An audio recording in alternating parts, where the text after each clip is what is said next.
അടുത്ത പ്രഖ്യാപനം നമ്മുടെ ഇന്നത്തെ ദേശീയമായിട്ടുള്ള കാലാവസ്ഥയുടേതുകൂടി ബന്ധപ്പെട്ടതാണ്. നമ്മുടെ രാജ്യം ഒരു യുദ്ധഭീഷണി നേരിടുകയാണ്. ആ യുദ്ധഭീഷണി പുറത്തു നിന്ന് മാത്രമല്ല, അകത്തു നിന്നുമുണ്ട്. ശത്രു പടിക്കൽ എത്തിയിട്ടുണ്ട് എന്നുള്ളത് നമ്മൾ ഓരോരുത്തരും തിരിച്ചറിയണം.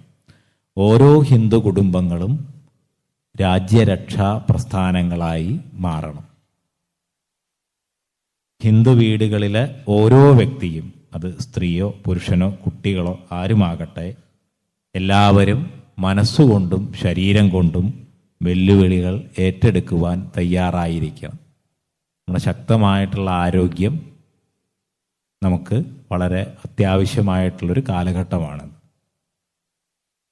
സ്ത്രീ പുരുഷ ഭേദമില്ലാതെ ദിവസവും വ്യായാമം ചെയ്തുകൊണ്ടും ഏതെങ്കിലും ഒരൊക്കെ തരത്തിലുള്ള ആയോധന മുറകളൊക്കെ ശീലിച്ചുകൊണ്ടും നമ്മുടെ ശരീരം പുഷ്ടിപ്പെടുത്തുക.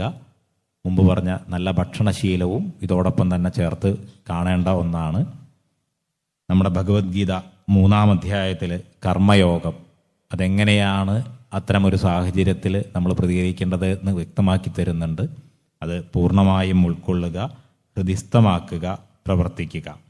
മാതൃരാജ്യ സംരക്ഷണത്തിനും സനാതനധർമ്മ സംരക്ഷണത്തിനും വേണ്ടി ഏത് തരത്തിലുള്ള പോരാട്ടങ്ങൾക്കും ഏത് സമയവും തയ്യാറായിരിക്കുക.